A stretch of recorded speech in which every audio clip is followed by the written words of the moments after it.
Good morning students. आज हम लोग चर्चा करते हैं कुछ numerical questions based on multiplication of vectors, मतलब डॉट और क्रॉस प्रोडक्ट पर कुछ क्वेश्चंस। तो एक पहला क्वेश्चन हम लोग लेते हैं। ए दिया है, वेक्टर बी दिया है और आपसे पूछा जा रहा है, दोनों वेक्टर दिए गए हैं, आपसे ए क्रॉस बी की वैल्यू पूछी जा रही है। इसका सोल्यूशन लिखते हैं। सोल्यूशन देखो, ए क्रॉस बी डायरेक्ट लिखते हैं। A cross B is equal to determinant. बहुत सारे बच्चे क्वेश्चन सॉल्व करते हैं लेकिन उसमें ये डिटर्मिनेंट का सिंबल लगाना भूल जाते हैं, डायरेक्ट आई जे के की वैल्यू लिखने लगते हैं, वो गलत है। विदाउट डिटर्मिनेंट सिंबल दोनों साइड में क्वेश्चंस गलत हो जाएंगे। अब देखो, इसका मल्टीपल लिख दो। आई का इसमें ए में क्या है, जे का क्या है, के का क्या है, तो देखो 1 3 2 1 3 2, इसमें देखो 3 1 2 3 1 2। अब देखो मल्टीप्लाई करो, पहले आई कैप लिखो और इसको इसमें मल्टीप्लाई करते हैं 6 माइनस इसको इसमें मल्टीप्लाई करते हैं मतलब 2। फिर जे को निगेटिव के साथ लिखते हैं माइनस जे कैप। जे कैप को जे वाला छोड़ देंगे कॉलम, 1 को 2 से मल्टीप्लाई करो 2 माइनस 2 को 3 से मल्टीप्लाई करो 6 प्लस के कैप लिखेंगे। के कैप में भी ऐसे के वाला छोड़ देंगे 1 2 1 1 माइनस 3 3 जा 9। अब आपको वैल्यू मिल गई। यहां से देखो 4 आई कैप मिल जाएगा माइनस, यहां से वैल्यू मिलेगी -4, तो ये माइनस इससे मिलके प्लस हो जाएगा प्लस 4 जे कैप, और यहां से देखो -8 के कैप। सेकंड क्वेश्चन पर चलते हैं। इसमें वेक्टर ए की वैल्यू दी है, वेक्टर बी की वैल्यू दी है और प्रूव करना है आपको कि vector A is parallel to vector B. तो देखो, पैरेलल का मतलब इनके बीच में एंगल कितना बनेगा, 0 डिग्री। तो हम लोग जानते हैं कि vector A cross vector B की वैल्यू होती है A B sine theta into N cap. ये लिखते हैं, ए बी का मतलब mod of A mod of B. तो देखो यहां से एक बात समझ में आ रही है कि अगर थीटा की वैल्यू 0 है तो ये क्रॉस प्रोडक्ट की वैल्यू कितनी हो जाएगी, 0। तो अब हमको प्रूव कर देना है कि क्रॉस प्रोडक्ट 0 है, तो हम डायरेक्ट ए क्रॉस बी ले आते हैं और उसी को 0 प्रूव कर देंगे। तो ए क्रॉस बी की वैल्यू लिख दो, I cap J cap K cap, ये determinant symbol, without determinant symbol मैंने बताया, ये पूरा क्वेश्चन गलत हो जाएगा। देखो यहाँ ए में 4 3 1 4 3 1, इसमें देखो 12 9 3 12 9 3। अगर बी क्रॉस ए होता तो इस वाली लाइन को ऊपर लिखते और ए वाले को नीचे लिखते, लेकिन ए क्रॉस बी हमको निकालना है।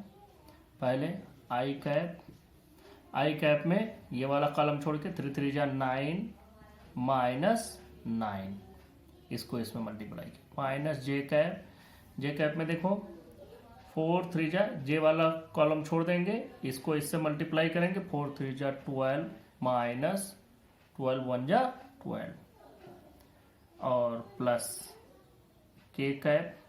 याद रखना, आई को पॉजिटिव लेते हैं, जे को निगेटिव, के को अगेन पॉजिटिव। के कैप वाला देख लें, इस कॉलम को छोड़ दो, 4 9 जा 36 माइनस 12 3 जा 36। सीधा ही आपको पता चल रहा है ये 0 हो जाएगा, ये भी 0 ये भी 0, मतलब टोटल 0। और ये क्या रिप्रेजेंट करता है, it represent that vector A is parallel to vector B. Next question पर चलते हैं। ए की वैल्यू दी गई है, बी की वैल्यू दी गई है और आपको पता करना है A plus B cross A minus B, ये आपको कैलकुलेट करना है। तो पहले ए प्लस बी, अब इसका सोल्यूशन लिखते हैं। देखो पहले लिख दो ऐसे, ए प्लस बी डायरेक्ट हम लोग करते हैं, इतना तो हम लोग डायरेक्ट कर सकते हैं। ए प्लस बी देखो 2 3 5 हो जाएगा, 5 आई कैप 3 और 2 फिर प्लस 5 जे कैप, 1 और 4 मतलब plus 5 K cap. This is A plus B. And now A minus B देखो 2 में से 3 को डिडक्ट करोगे माइनस आई कैप, 3 में से 2 को डिडक्ट करोगे तो प्लस जे कैप, और 1 में से 4 को डिडक्ट करोगे तो -3 के कैप। ये आपको मिल गया। देखो इसमें कोई दिक्कत नहीं है। अब आपको कैलकुलेट करना है a plus B cross a minus B. अब देखो इसमें a प्लस बी वाला पहले आ रहा है, तो आई cap J cap K cap जैसे हम लोग बनाते थे वैसे ही बनाएंगे। हाँ, तो अब जो है शुरू करते हैं। यहाँ आई cap J cap K cap और इन दोनों की वैल्यूज रख दो। यहाँ देखो a प्लस बी वाला पहले आ रहा है तो इसका पहले रखेंगे 5 5 5। इसका बाद में आ रहा है -1, फिर +1, फिर -3। ये वैल्यू कैलकुलेट कर लें आई कैप की। देखो 5 3 जा, आई वाला कॉलम छोड़ देंगे, 5 3 जा -15 -5, फिर माइनस जे कैप लिखते हैं, ये कॉलम छोड़ के 5 3 जा -15 -5 1 जा 5, और ये भी -5 आएगा तो ये हो जाएगा +5 प्लस के कैप में देखो इस कॉलम को छोड़ दो, 5 1 जा 5 माइनस ये -5 हो जाएगा तो +5 लिखेंगे। अब आप इसको कैलकुलेट कर लेंगे। -20 आई कैप और यहाँ से -10 मिलेगा तो ये +10 हो जाएगा, +10 जे कैप और +10 के कैप। नेक्स्ट क्वेश्चन देखो, इसमें पूछा जा रहा है find the value of A for which vector A is parallel to vector B. अब देखो a और b पैरेलल होंगे, मतलब एंगल 0 डिग्री होगा तो क्रॉस प्रोडक्ट उनका 0 हो जाएगा, क्योंकि क्रॉस प्रोडक्ट में साइन आता है और साइन 0 की वैल्यू 0। तो सिंस डायरेक्ट लिखो, since vector a is parallel to vector b therefore vector a cross vector b will be 0। Cross product की वैल्यू लिख दो, I cap J cap K cap. I के लिए लिखो 3 3 9 3 3 9। इसके लिए लिखो आई और ये यहाँ 1 यहाँ a यहाँ 3 1 a 3 equal to 0। I cap की वैल्यू 3 3 जा 9 -9a माइनस जे कैप लिखो, ये वाला कॉलम छोड़ देंगे, 3 3 जा 9 -9 प्लस के कैप इसको छोड़ देंगे, 3 इंटू a -3 इक्वल टू 0।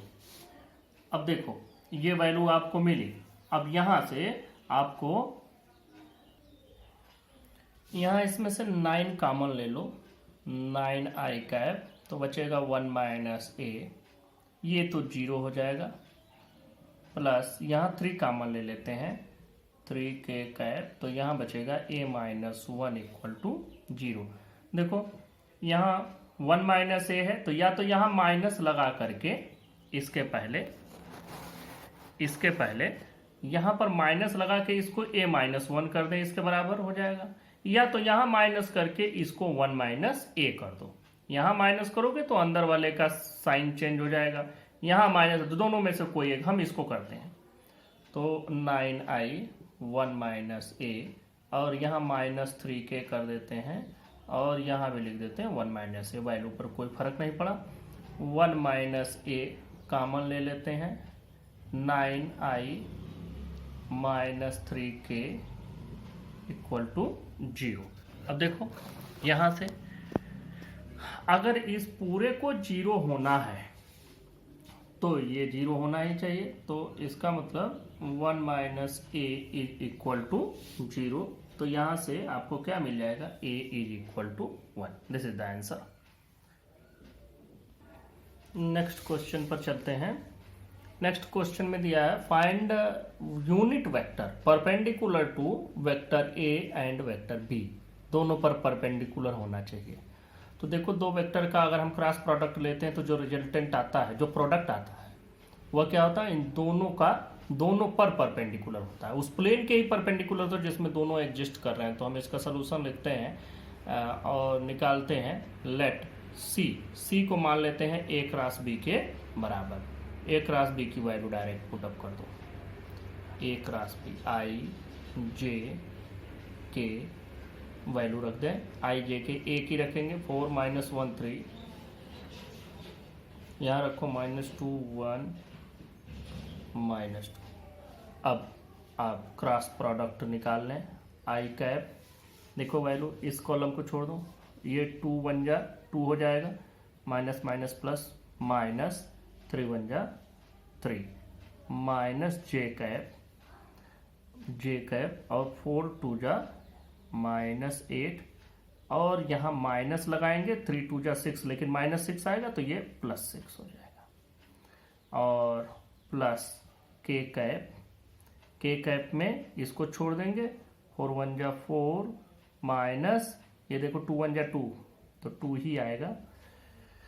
ये वैल्यू आप कैलकुलेट करेंगे तो आपको मिलेगा vector C is equal to, देखो यहाँ से माइनस आई कैप, यहाँ से +2 जे कैप, यहाँ -2 आएगा तो ये माइनस इससे प्लस हो जाएगा। और तीसरा हम लोग लेते 4 - 2 मतलब 2 के कैप। ये वैल्यू आपको मिले। Now you have to find the unit vector. ये तो मिल गया एक वेक्टर जो ए और बी दोनों के परपेंडिकुलर है, लेकिन दोनों के क्रॉस मल्टीप्लिकेशन के बराबर है। तो अगर कोई यूनिट वेक्टर चाहिए तो कैसे करते हैं, vector divided by magnitude of the vector. ये वेक्टर लिखो -i + 2j डिवाइडेड बाई इसका मैग्नीट्यूड लिख दीजिए। मैग्नीट्यूड आपको निकालना आता है, यहाँ -1 का स्क्वायर, जो मल्टीपल है उनका स्क्वायर करते चले जाओ, ये वैल्यू आपको मिल गई। तो अब देखो 2 2 जा 4 2 2 जा 4 और ये 1 9, तो नीचे 9 आएगा, √9 और 9 का स्क्वायर रूट क्या होगा 3, तो हम डायरेक्ट लिख देते हैं 1/3 और ये वैल्यू पूरी रख दें, -i cap + 2j cap + 2k cap. This is the answer of your question. अब नेक्स्ट क्वेश्चन पर चलते हैं। अगला question, find a vector of magnitude 18 and perpendicular to A and B. A B की वैल्यू दी गई है, आपको कैसे निकालना है ये वेक्टर। देखो ए और बी दोनों पर परपेंडिकुलर चाहिए, तो ए और बी दोनों पर परपेंडिकुलर कब मिलेगा, जब हम इनका क्रॉस प्रोडक्ट निकालेंगे, लेकिन वह इन दोनों के मैग्नीट्यूड के भी प्रोडक्ट के बराबर होगा। तो हमको क्या लेना है, मैग्नीट्यूड 18 लेना है, लेकिन डायरेक्शन लेनी है इनके परपेंडिकुलर। तो पहले हम इनका क्रॉस प्रोडक्ट निकालेंगे, उसका यूनिट वेक्टर कैलकुलेट करेंगे और उसको 18 से मल्टीप्लाई कर देंगे, दैट इज आवर गोल। तो let C equal to A cross B, value put up कर दो, आई जे के वैल्यू रखें 4 - 1 3 4 - 1 3 -2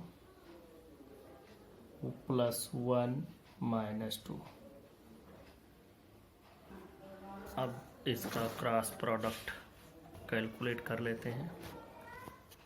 देखो यहाँ से आई कैप, आई वाला कॉलम छोड़ के -2 × -1 तो 2 हो जाएगा, -3 1 जा 3 माइनस जे कैप में क्या करेंगे, 4 2 जा 8 -8 -3 2 जा 6, तो -6 आएगा, +6 हो जाएगा। और प्लस के कैप तो इसको छोड़ देते हैं, 4 1 जा 4 4 -2 1 जा 2, ये वैल्यू आपको मिल जाएगी। देखें सी कैप की, यहाँ से माइनस आई कैप, सॉरी सी वेक्टर की मिलेगी माइनस आई कैप, और यहाँ से 2j कैप हो जाएगा, और यहाँ 4 - 2 मतलब +2k कैप। ये वैल्यू हो गई वेक्टर सी की। और जो हमको वेक्टर चाहिए वो क्या है, देखो रिक्वायर्ड वेक्टर, रिक्वायर्ड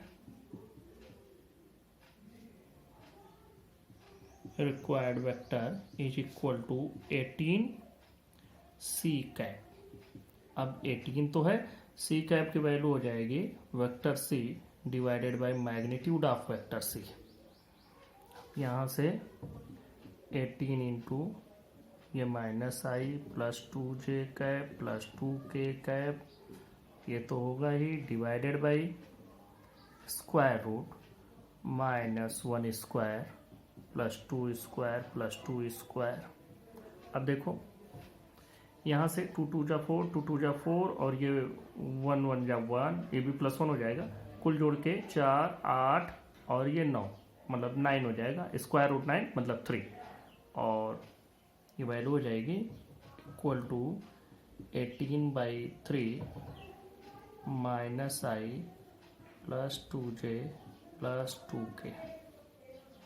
अब क्या करोगे, 3 से इसको डिवाइड कर दो, 6 minus I plus 2j plus 2k, this is your answer. इस तरह से ये क्वेश्चन हुआ। Now move to the next question. अब question number 8, find area of parallelogram whose adjacent sides are given by the vectors a and b। तो अब हमको पता करना है इसकी एरिया, तो हमें सीधा इसका वेक्टर प्रोडक्ट निकाल लेना है, या डायरेक्ट लिखो area equal to, area will be a cross b। अब a क्रॉस b की वैल्यू आपको पता कर लेनी है।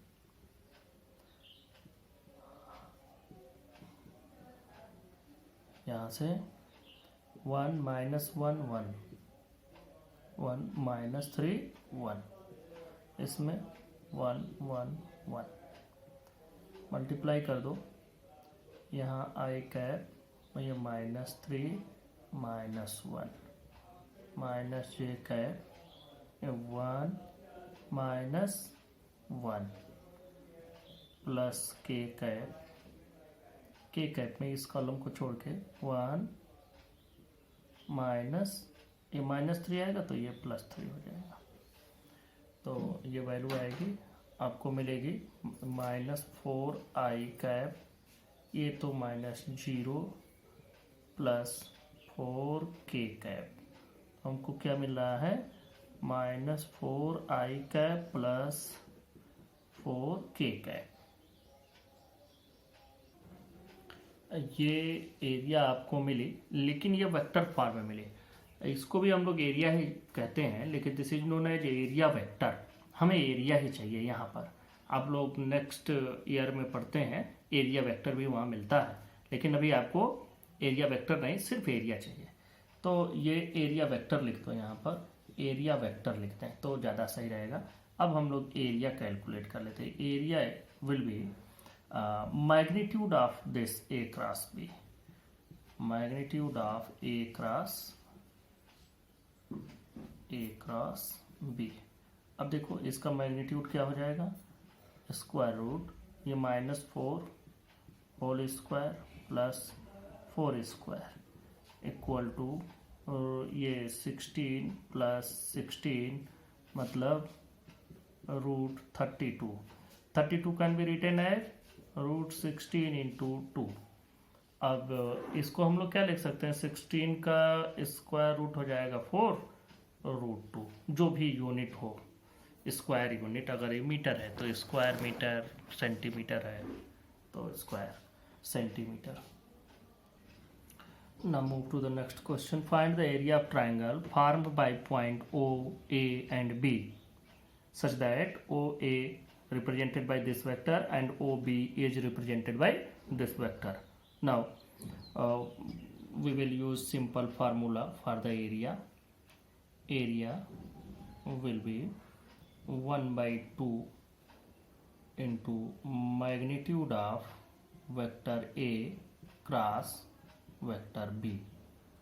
This is the formula. Now we will find first A cross B, and then we will put the value of magnitude of A cross B into this area. First we will find A cross B. A cross B. A cross B के लिए जो simple formula है apply करते हैं, determinant बनाते हैं. A cross B, पहले I cap, J cap, K cap लिख लें. इसमें मल्टीपल लिखो इसके. देखो A क्रॉस B यहाँ न लिखो, इसको हम लोग थोड़ा सा मॉडिफाई कर लेते हैं. 1 मिनट. इसको हम लोग लिखेंगे magnitude of OA cross OB. ये OA OB नाम से दिया गया है, नाम जो भी हो वही रखिए. OA cross OB. अब रखो OA की वैल्यू 1 2 3, OB की वैल्यू -3 -2 +1. फाइंड आउट करें. I कैप लिखा, इसको छोड़ दिया. 2 1 जा 2 -3 2 जा 6, तो ये माइनस है तो प्लस हो जाएगा. +6 minus J cap. J cap को माइनस से लिखते हैं, K को फिर प्लस से लिखेंगे. ये कॉलम छोड़ दो. 1 1 जा 1 माइनस, फिर ये 3 3 जा 9 प्लस हो जाएगा. +9. यहाँ K कैप. K कैप में आप क्या लिखेंगे? -2 2 -1 2 जा 2 मतलब -2 और 2 3 जा 6 -2 3 जा 6 माइनस आएगा ये भी, तो पॉजिटिव हो जाएगा +6. तो ये वैल्यू आ जाएगी. देखो यहाँ से 8I कैप -10 J कैप और +4K कैप. तो हमें चाहिए इसका मैग्नीट्यूड, क्योंकि ये तो एरिया वेक्टर हो जाए, ये तो मतलब वेक्टर प्रोडक्ट हुआ, एक वेक्टर वैल्यू आई. हमें चाहिए इसकी मैग्नीट्यूड. स्क्वायर रूट 8 स्क्वायर +-10 का स्क्वायर +4 का square root 64 +100 +16 and it will be root 180. 180 can be written. इसको हम लिख सकते हैं √36 × 5, और 36 के स्क्वायर रूट हो जाएगा 6√5. नाउ इस वैल्यू को उठा करके इस एरिया में ड्रॉप कर दीजिए. तो एरिया इज इक्वल टू 1/2 × 6√5. ये कैंसिल हो जाएगा, वैल्यू आएगी 3√5. क्या लिखोगे? Square unit. स्क्वायर यूनिट मतलब metre square, centimetre square, whatever में भी द वैल्यू. यहाँ तो अभी हमको कोई वैल्यू दी नहीं गई है तो हम लिखेंगे भी नहीं. Now move to the next question. अब ये क्वेश्चन नेक्स्ट देखते हैं. Question number 10. Find with the help of vectors the area of triangle with vertices ABC. सबका कोऑर्डिनेट दिया गया है और इसको वेक्टर से निकालना है. तो देखो 3 का क्या मतलब? 3 का मतलब हो गया कि ये जो पॉइंट है या x एक्सिस पर 3 यूनिट की डिस्टेंस पर है, y एक्सिस पर -1 यूनिट की डिस्टेंस पर है, मतलब नीचे की ओर, और z एक्सिस पर 2 यूनिट की डिस्टेंस पर है. तो हम लोग इसके पोजीशन वेक्टर को लिख सकते हैं. तो लिखो पोजीशन वेक्टर OA. तो ये हो जाएगा 3I -J +2K. ये OA हो गया. OB लिखो. OB की value I -J -3K. OC लिख दें. OC की वैल्यू हो जाएगी 4I -3J +K. यहाँ से हमको ये तीनों वेक्टर मिल गए. अब ये तीनों वेक्टर मिलने के बाद आपको करना क्या है कि AB और बी सी कैलकुलेट कर लेना है, और ए बी और बी सी में से आपको 1/2 A B mod of A B B C आपको कर देना है। तो पहले देखो हम लोग एरिया के लिए पहले फार्मूला लिख लें। एरिया इक्वल टू क्या होगा, 1/2 magnitude of A B cross B C, ये वैल्यू आएगी। अब देखो ए बी कैसे लिखेंगे, A B equal to O B minus O A, ये वैल्यू आपको मिलेगी। O B minus O A, O B की वैल्यू देखते हैं, ओ बी की वैल्यू डायरेक्ट डिडक्ट करते हैं, इसमें से इसको डिडक्ट करना है तो i -2i हो जाएगा। यहाँ माइनस जे में से इसको डिडक्ट करोगे तो 0 हो जाएगा, 0 लिखते ही नहीं है। -3 के में से इसको डिडक्ट करोगे तो ये वैल्यू आ जाएगी -3 के और -2 के मतलब -5 के। यह हो गया ए बी, ये ए बी हो गया। बी सी की वैल्यू इसी तरह से लिखो, यह वैल्यू हो जाएगी ओ सी माइनस ओ बी। देखो बी सी की वैल्यू क्या हो जाएगी, बी सी की वैल्यू ओ सी माइनस ओ बी। तो 4i में से i डिडक्ट करेंगे तो हो जाएगा 3i, -3j में से इसको डिडक्ट करेंगे तो -2j बचेगा। k में से -3 के डिडक्ट करोगे तो जुड़ जाएगा, और k और 3 के मतलब 4k, ये वैल्यू मिल जाएगी। अब यहाँ से आपको कैलकुलेट करना है A B cross B C, A B cross B C, ये वैल्यू कैलकुलेट कर लो, i j k। A B की वैल्यू पहले रखें, -2, ये 0, -5, और देखो बी सी की वैल्यू रखते हैं 3, -2 और 4।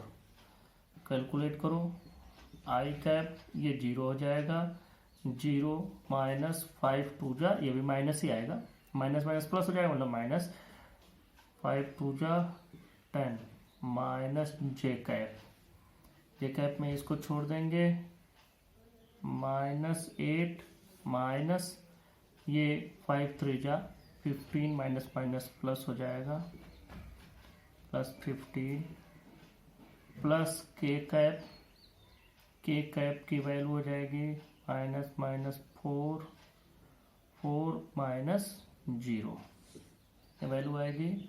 तो देखें -10i कैप, -10i कैप, और ये हो जाएगा 15 में से इसको डिडक्ट करेंगे +7 जे कैप और +4 के कैप।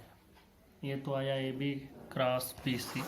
हमको इसका मैग्नीट्यूड चाहिए, तो magnitude of A B cross B C will be equal to -10 square +7 square +4 square, ये हो जाएगा √100 +49 +16, ये पूरी वैल्यू आपको मिलेगी √165।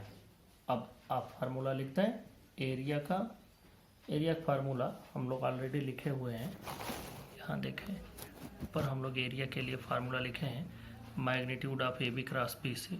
तो एरिया इज इक्वल टू 1/2 और magnitude of A B cross B C मतलब √165, ये square unit. Now move to the next question, that is question number 11.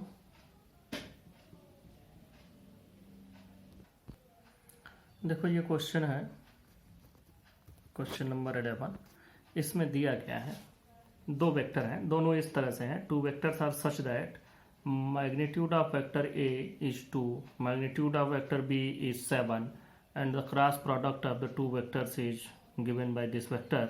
then you have to find the angle between vector A and vector B. Now put the solution. इस solution में आपको एक बात का ध्यान रखना है कि हमको क्रॉस प्रोडक्ट लेकर के चलना है। तो क्रॉस प्रोडक्ट का मतलब क्या होता है, A क्रॉस B की वैल्यू हम लोग लिखते हैं। यहाँ पर देखो जो वैल्यू दी गई है वो पुटअप कर दें, 3i plus 2j plus 6k, ये वैल्यू आपको दी गई है। यहाँ A क्रॉस B का फार्मूला लिखते हैं। A क्रॉस B का फार्मूला पहले लिख लो, magnitude of vector A magnitude of vector B sine theta into N cap. N cap की वैल्यू क्या होगी हम लिखते हैं, ये पूरा का पूरा 3i plus 2j plus 6k के बराबर है। वैल्यू पुटअप करो, मैग्नीट्यूड ऑफ A दिया गया है 2 into magnitude of B 7 into sine theta. N cap की वैल्यू, यन कैप होता क्या है कि जो दोनों का वेक्टर प्रोडक्ट हमको मिलता है इसके ठीक परपेंडिकुलर डायरेक्शन में एक यूनिट वेक्टर होता है। तो अब इसके ठीक परपेंडिकुलर डायरेक्शन में पूरा तो हमको मिल ही गया है वेक्टर, इसका यूनिट वेक्टर हमको मिलना चाहिए। मतलब magnitude of vector A cross vector B, ये क्रॉस प्रोडक्ट अलग अलग का नहीं, अलग अलग का तो फार्मूले में लिख दिया, ये इस पूरे का यूनिट वेक्टर चाहिए। तो अब इस पूरे का यूनिट वेक्टर ऐसे न लिखो, ऐसे न लिखो, इसको एक और तरीके से हम लोग लिख सकते हैं कि इसी को हम लोग मान लेते हैं कि वेक्टर A क्रॉस B को ही मान लें वेक्टर C से, ये मान लिया हमने। तो अब जब ये यन कैप वाला फार्मूला लिखेंगे तो अब यन कैप की जगह पर क्या हो जाएगा कि जो भी वेक्टर आ रहा है हमको इनका प्रोडक्ट, इसी का यूनिट वेक्टर मतलब C कैप। अब ये वैल्यू पूरा रख दीजिए ऐसे ही, 3i plus 2j plus 6k। C cap की वैल्यू क्या होगी, vector C divided by magnitude of vector C। तो अब देखो ये हो जाएगा 14 साइन थीटा और C कैप की वैल्यू हो जाएगी C divided by magnitude of C equal to 3i plus 2j plus 6k। देखो C किसको माने हैं, C तो पूरे इसी वेक्टर को माने हैं, तो यह पूरा का पूरा वेक्टर इस C से कैंसिल हो जाएगा। तो हम यही इसको कैंसिल कर देते हैं, यह पूरा का पूरा इसके साथ कैंसिल हो जाता है। तो फिर आपके पास क्या बचता है, sine theta is equal to ये C मैग्नीट्यूड ऑफ C ऊपर हो जाएगा डिवाइडेड बाय 14। अब C का मैग्नीट्यूड लिख लो, देखो वेक्टर C तो यही है, मैग्नीट्यूड हो जाएगा 3 square plus 2 square plus 6 square divided by 14। ये हो जाएगा under root 9 plus 4 plus 36 divided by 14। तो साइन थीटा की वैल्यू आ जाएगी, यहाँ से देखें 36 और 4 40 49 का स्क्वायर रूट हो जाएगा 7 और साइन थीटा विल बी 7/14। 7/14 का मतलब 1/2 और इसका मतलब साइन 30 डिग्री, और ये क्या रिप्रेजेंट करता है कि theta is equal to 30 degree. 30 degree को हम लोग π/6 भी लिख सकते हैं। π/6 का मतलब 180 डिवाइडेड बाई 6, तो 180 को 6 से डिवाइड करोगे तो 30 ही आएगा, तो ये 5/6 रेडियन या 30 डिग्री, ये हो गया इसका answer. Now move to the next question, that is question number 12. Find the moment about point of a force represented by this acting through the point this. इस क्वेश्चन को यहाँ इस चैप्टर में नहीं होना चाहिए, क्योंकि जो स्टूडेंट क्लास 11th में पढ़ रहे हैं वो अभी चैप्टर नंबर 4 में है, और ये क्वेश्चन चैप्टर नंबर 7 के पहले समझ में आने वाली चीज़ नहीं है, क्योंकि आपने टार्क और मोमेंट नहीं पढ़ा। फिर भी मैं यहाँ समझा देता हूँ। देखो समझो कि यह कोई एक रिजिड ऑब्जेक्ट है, रिजिड ऑब्जेक्ट में ठोस, अब देखो अगर हम इस जगह पर हम इसको फिक्स कर दें इस जगह पर और इस जगह पर फोर्स लगाएं तो ये क्या होगा, इसको रोटेट कराएगा। कहाँ रोटेट करा रहा है, इस पॉइंट के अबाउट टर्न करा रहा है।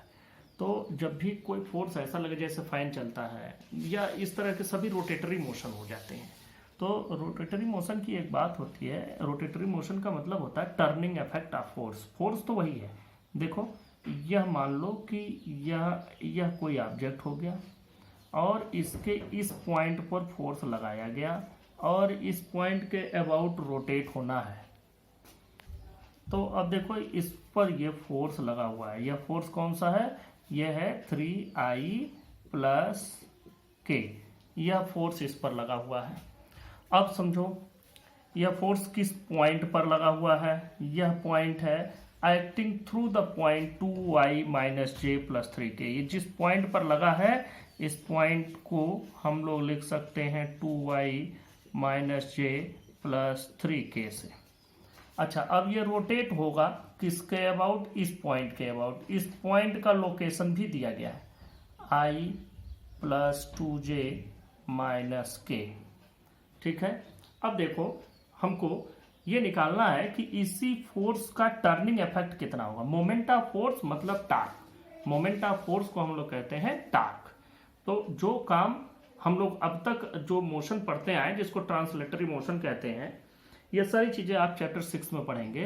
तो जो चीजें आप लोग अब तक फोर्स से करते रहे हैं अब वही चीज आप टार्क से करेंगे, मतलब मोमेंट ऑफ फोर्स से करेंगे।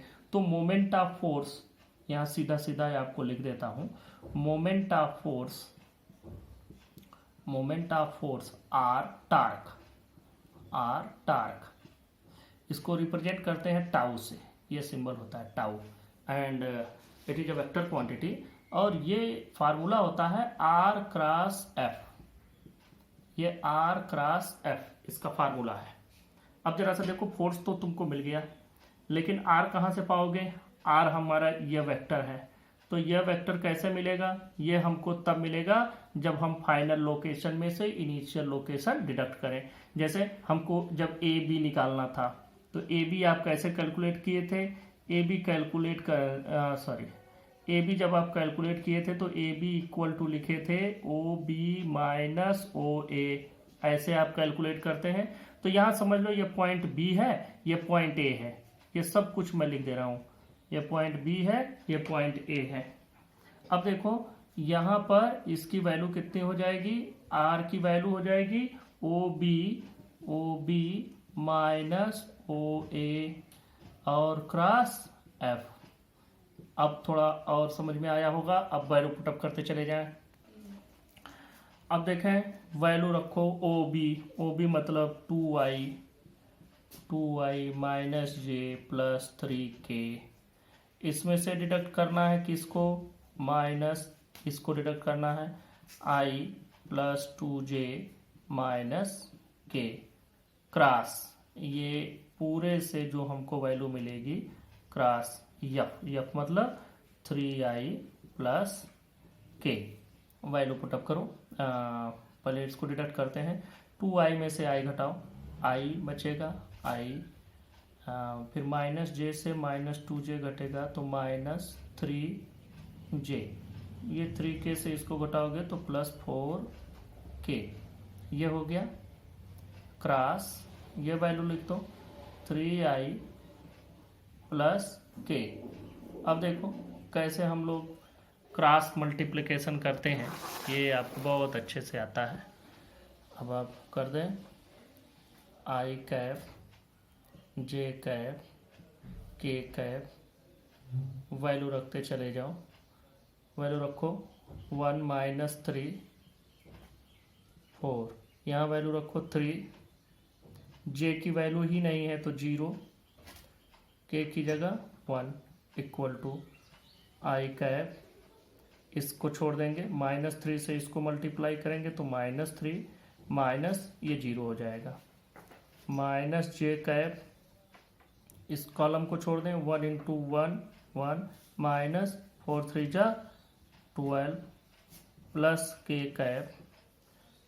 कैप, इस कॉलम को छोड़ देंगे तो 1 इंटू 0 0 माइनस ये 3 3 जा 9, तो माइनस माइनस 9 प्लस 9 हो जाएगा। वैल्यू कितनी आ रही है, -3i कैप, और यहाँ से आपको मिलेगा -11 और ये -j, तो +11j और +9k। This is the value of torque, this is answer. तो इस तरह से ये सभी क्वेश्चंस जो थे, कुछ तरह के क्वेश्चन वेक्टर पर लगने वाले, वो सभी तरह के क्वेश्चन मैंने आपको बताए। ये सभी क्रॉस प्रोडक्ट के क्वेश्चंस थे। अब नेक्स्ट टर्म पर कुछ डॉट प्रोडक्ट के क्वेश्चंस को प्रैक्टिस करेंगे और फिर प्रोजेक्टाइल मोशन और साथ में यूनिफॉर्म सर्कुलर मोशन के न्यूमेरिकल क्वेश्चन को स्टडी करेंगे। Okay, thank you.